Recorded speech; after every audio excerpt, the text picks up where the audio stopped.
नमस्कार। धनु राशि के सभी दर्शकों का साधुवाद, धन्यवाद। और आपके लिए विशेष रूप से ये जो ग्रहण के विषय में वीडियो बनाया जा रहा है, 14 मार्च 2025 होली का ग्रहण धनु राशि के लिए इसके क्या मायने हैं और आपको क्या प्रिवेंशन लेना चाहिए, ये छोटी छोटी कुछ बातें मैं आपको बताने का प्रयास करूंगा। शुरुआत यहाँ से करते हैं कि चंद्रमा और केतु, सूर्य और राहु दोनों ही ग्रह ये 12:50 पर 12:57 पर 14 तारीख को यहाँ आ जाएंगे इस भाव में। चंद्रमा उत्तरा फाल्गुनी नक्षत्र के कारण 12:57। अब आइए, उसी दिन ठीक 6 घंटे के अंदर अंदर शाम के 18:50 यानी कि शाम के संध्या काल के समय 6:50 पर इसका पदार्पण आगमन ट्रांजिट होगा सूर्य का। ये पोजीशन जब 180 डिग्री आमने सामने बनती है तो इसको ग्रहण योग के साथ साथ पूर्णिमा का संयोग भी कहा जाता है। 180 डिग्री जब ये पोजीशन ठीक 15 दिन के बाद ये दोनों चंद्रमा और सूर्य यहां होंगे, उस समय उस दिन 29 तारीख होगी, अमावस्या होगी। अमावस्या, अमा मैंने इकट्ठा होना, वासस्य इति वास यानी कि वसती वसता वसंती, चंद्रमा और सूर्य का वास एक जगह पर होगा। लेकिन फिलहाल तो चंद्रमा और सूर्य 180 डिग्री आमने सामने है और ये धनु राशि के लिए लक्ष्मी नारायण योग बना रहे हैं, मालव्य योग बना रहे हैं। लेकिन ग्रहण योग को भी आप डिनाई नहीं कर पाएंगे, इसको इग्नोर नहीं कर सकते, साइड में नहीं रख सकते, इसकी के हाशिए पर नहीं रखा जाएगा, क्योंकि आपके 10th हाउस पर, अब इस शब्द पर ध्यान देना, आपके 10म भाव पर 8म भाव का स्वामी चंद्रमा, ये मृत्यु स्थान भी है, रिस्क का स्थान भी है, पानी में डूबने का स्थान भी होता है ये, इसका स्वामी यहां पर शत्रु राशि में ग्रहण योग बना रहा है और इन दो ग्रहों से दृष्ट भी है। ये सारी की सारी पोजीशन आपके लिए बनी हुई है। अब देखिए, आपकी राशि से 8म भाव का स्वामी चंद्रमा और ये रिस्क वाला स्थान है, ये शत्रु राशि में है। केतु के साथ 2 ग्रह ये भी देख रहे हैं और मंगल भी इसको शत्रु भाव से देख रहा है। तो इतने सारे नेगेटिव कॉम्बिनेशन होने के साथ साथ ये सारी बात 14 मार्च होली के दिन होगी। किसी भी लड़ाई झगड़े, पार्टी पॉलिटिक्स, अशांति, तनाव और अच्छा खान पान रखें, अच्छे मित्रों के साथ रहें, क्योंकि ये मंगल आपको अशांत करने के लिए, आपकी छवि को धूमिल करने के लिए, आपके खिलाफ षड्यंत्र करने के लिए तैयार बैठा है। Somebody will try to tarnish your image, छवि को धूमिल करने का प्रयास करेगा कोई। ये सारे समीकरण मैंने आपको बताए। सिर्फ 2 चीज आपके पक्ष में होगी, फेवर में होगी। नंबर 1, धनु राशि का जो पराक्रम स्थान है, यहां पर शनि है। ये अकेला शनि कई हजार दोषों को दूर करता है, जैसे कि कई हजार हाथियों के समूह को, झुंड को अकेला शेर का एक बच्चा ही डरा करके भगा लेता है, ऐसे ही। या सूर्य के निकलते ही जैसे अंधकार भाग जाता है, ठीक इसी प्रकार तीसरे भाव में जब शनि होते हैं, या शनि पराक्रम भाव में मंगल राहु हो, तो त्रिकट एकादशी राहु, त्रिकट एकादशी शनि, सूर्य सर्वारिष्ट निवारणम, ये सारे अरिष्टों का विनाश भी करते हैं। बृहस्पति की दृष्टि भी इस चंद्रमा पर होगी उस दौरान। तो जितने स्पीड से नुकसान देने वाले ग्रह आपकी छवि को धूमिल करने का जो प्रयास कर रहे हैं, उतनी ही तेजी से बृहस्पति तुरंत आकर के ऐसे खड़े हो जाएंगे चट्टान की तरह से, जैसे कि गज अरु ग्राह लड़े जल भीतर। तो एक हाथी का जो पैर है वो मगरमच्छ ने पकड़ लिया जल के अंदर। जल अरु ग्राह लड़े जल भीतर। तो क्या हुआ, उसने हाथी ने नारायण को पुकारा तो सुदर्शन चक्र चला आया। तो जैसे कि गज अरुग्राह की लड़ाई में भगवान के सुदर्शन चक्र ने रक्षा की थी, ठीक इसी प्रकार आपकी राशि का जो स्वामी है तो ये उसको जोश आएगा, छठे भाव में साहस दिखाएगा, भले दुर्बलता युक्त हो, वीकनेस के साथ हो, लेकिन इसकी जो भूमिका है, इसका जो रोल है बृहस्पति का, वो बहुत साहसिक होने वाला है उस दिन। तो कुछ तो बृहस्पति बचा रहे हैं, कुछ आप अपने मन से सुरक्षात्मक दृष्टि से अपने आप को सुरक्षित कर रहे हैं।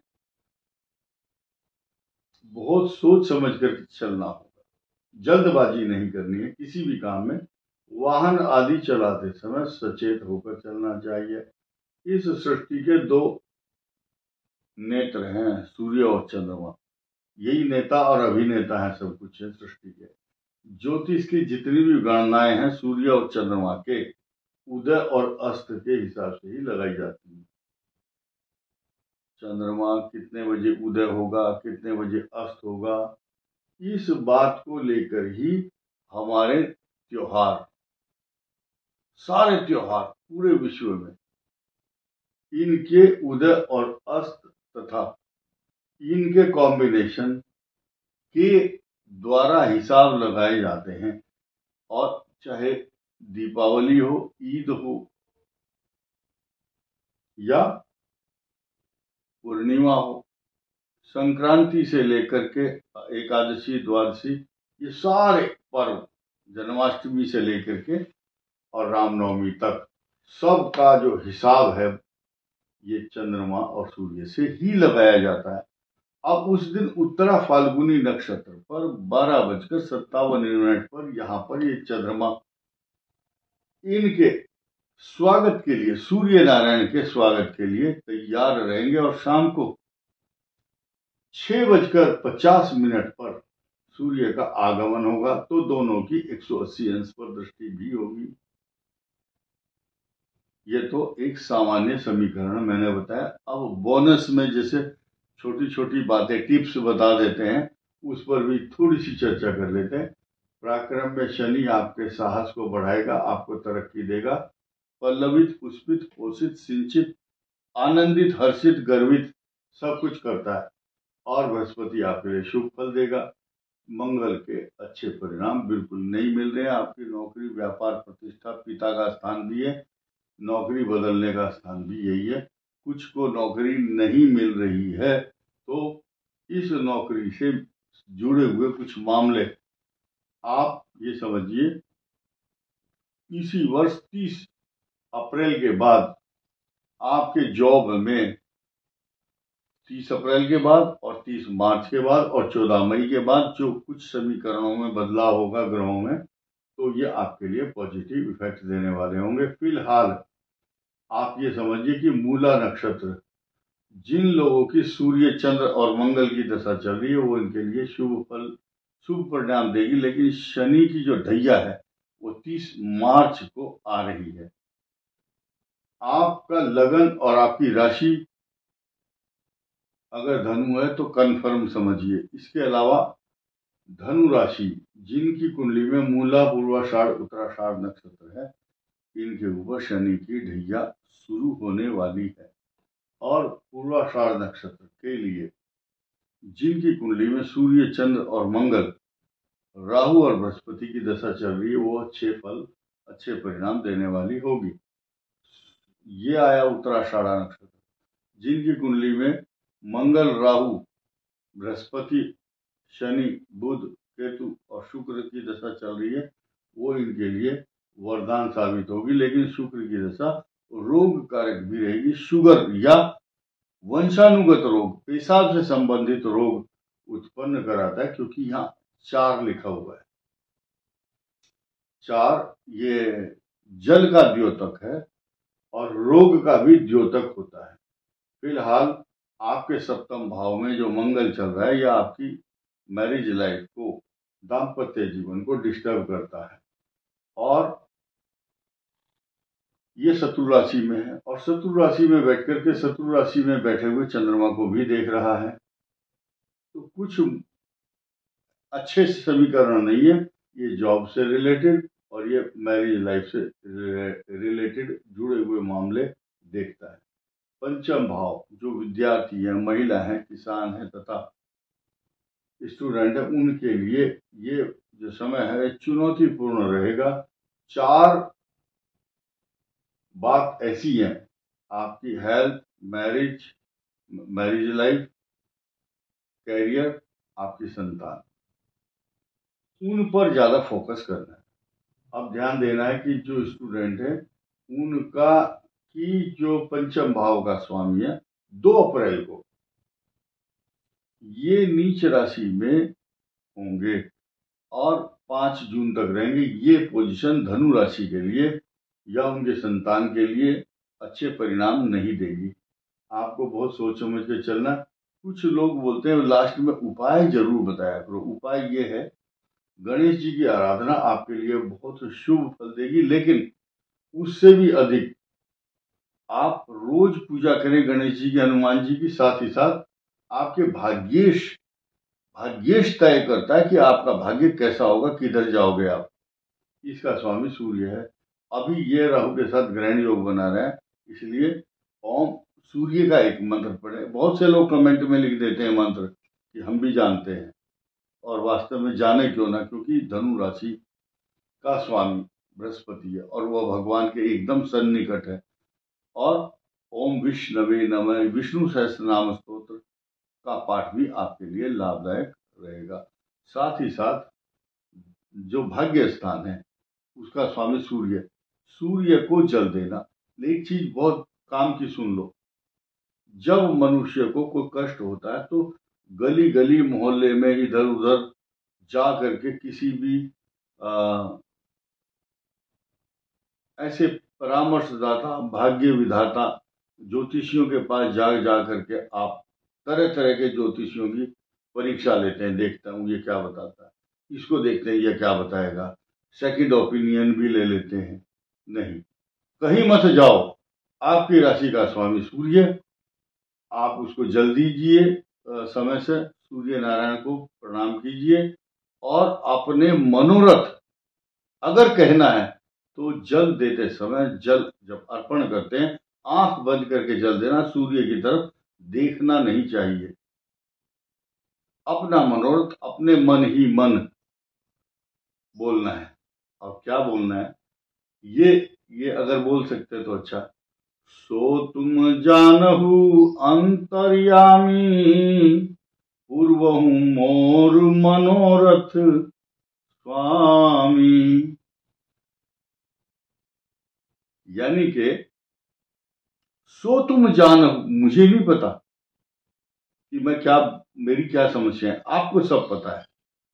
सो तुम जानहु अंतर्यामी, और मेरी समस्याएं क्या है और उनका निदान क्या है, हर देवता से यही मांगना है।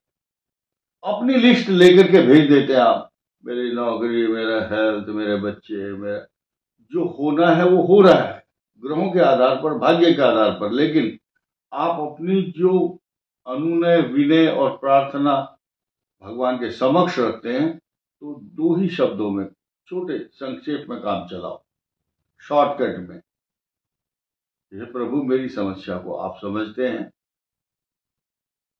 और उसको वो दूर कैसे होगी ये भी आप जानते हैं। तुम्ही ने दर्द दिया है, तुम ही दवा देना।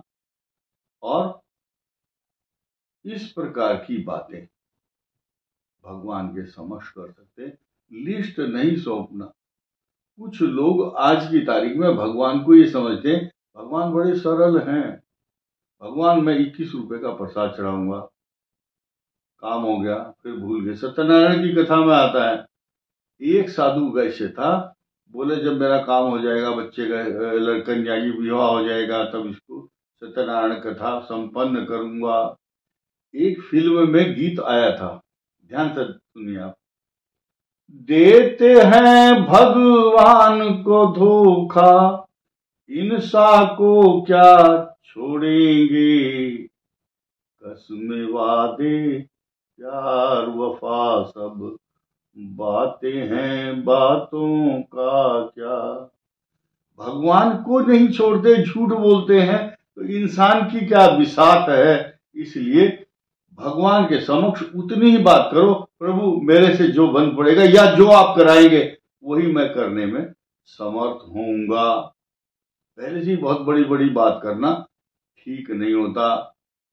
इस वीडियो में इतना ही। धन्यवाद। नमस्कार।